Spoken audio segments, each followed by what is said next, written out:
Star Wars 7x7, episode 2650. All right, earlier this year, we did a series of flashbacks to Star Wars celebrations of old. First, we did the Anaheim one in 2015, then we did the London one in 2016, and now I'm going to be sharing with you interviews from Celebration Orlando in 2017, kicking off with author Jason Fry. Punch it.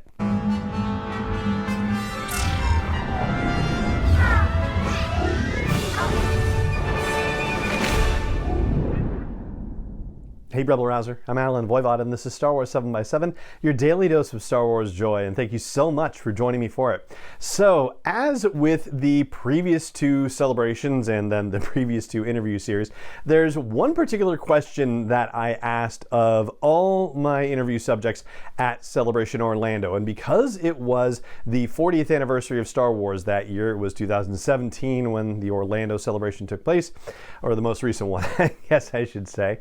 The question I asked everybody that I got to interview was, what is your favorite Star Wars memory? And so we're going to kick off a series of 7 flashbacks to Celebration Orlando and start with the answer from Jason Fry. Jason Fry is a Star Wars author of both fiction and nonfiction. His most recent thing is just about to be released. It is Star Wars Battles That Change the Galaxy. He's co-written that with a few other folks. And outside of Star Wars, he's the author of, among other things, the long-running and celebrated Jupiter Pirate series. So I caught up with Jason after a DK publishing panel. Funnily enough, the Battles That Change the Galaxy is a DK book, oddly enough. But anyway, so I managed to catch up with him after that panel, and I'd had the opportunity to interview him before, and wonderfully, I've had the opportunity to interview him since as well, which is very cool.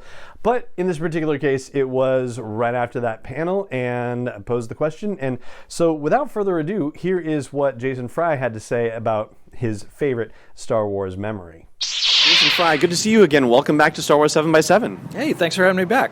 My pleasure. And this time I'm asking you what your favorite Star Wars memory is.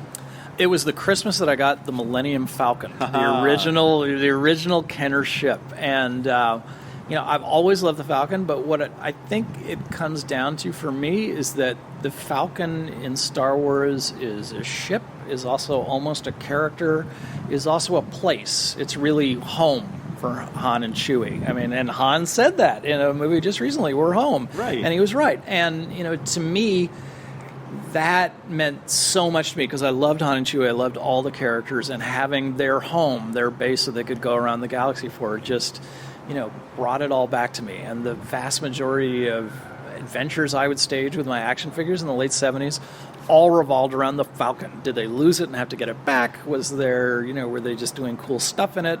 But just, anything was them in the back of that cargo hold, just kicking back and being Han and Chewie. And that was what just opened up so much for me. And I look back on that and remember it as an astonishing day, and I think I was right. I think you're right too, and it's so much more meaningful that way than, say, like a Justice League headquarters or something like that, where it's just plopped down and it doesn't go anywhere, even though it's home for the superheroes. But so what? It's not even a character in that way. Yeah, I think that's absolutely right. It's a home that travels with them, that is so much a part of them that you can't imagine them without it, or vice versa. Yeah, absolutely. And as a follow-up to that, in modern Star Wars collecting, my wife had a rule, like I could collect all the action figures because she knew that's what I really wanted to do, but there were no vehicles because they were just too big, and we live in a Brooklyn apartment that doesn't have space. But the exception I wanted was the new Falcon, when Hasbro did that just amazing, gigantic version of it. And she knew me well enough to be like, yeah, that makes sense, you can have that one. That's excellent. I'm so glad you got the exception. Thank you so much for taking the time to talk with me. I really appreciate it. Thank you. Appreciate it. So there you go. That's Jason Fry, author of many Star Wars and non-Star Wars books, and upcoming the Battles That Change the Galaxy book from DK Publishing. And I'm going to post a Twitter thread, pin it on the top of my profile, that will have a list of all of the interviews that I did at Celebration Orlando. We're not going to cover all of them in this series, but if you want to go back and check them all out, then they'll be there at the top of my Twitter profile, SWCO7x7 Podcast. podcast. And that's going to do it for this episode of the show today. It just remains for me to say thank you so much for joining me for it, as always. And may the Force be with you, wherever in the world you may be. 7x7 is not endorsed or sponsored yet by Lucasfilm Limited, Disney, or 20th Century Fox, and is intended for entertainment and information purposes only. Star Wars, the Star Wars logo, all names and pictures of Star Wars characters, vehicles, and any other Star Wars-related items are registered trademarks and/or copyrights of Lucasfilm Limited, or their respective trademark and copyright holders. May the Force be with them. All original content is copyright 2021 by Star Wars 7x7. We hope you love it.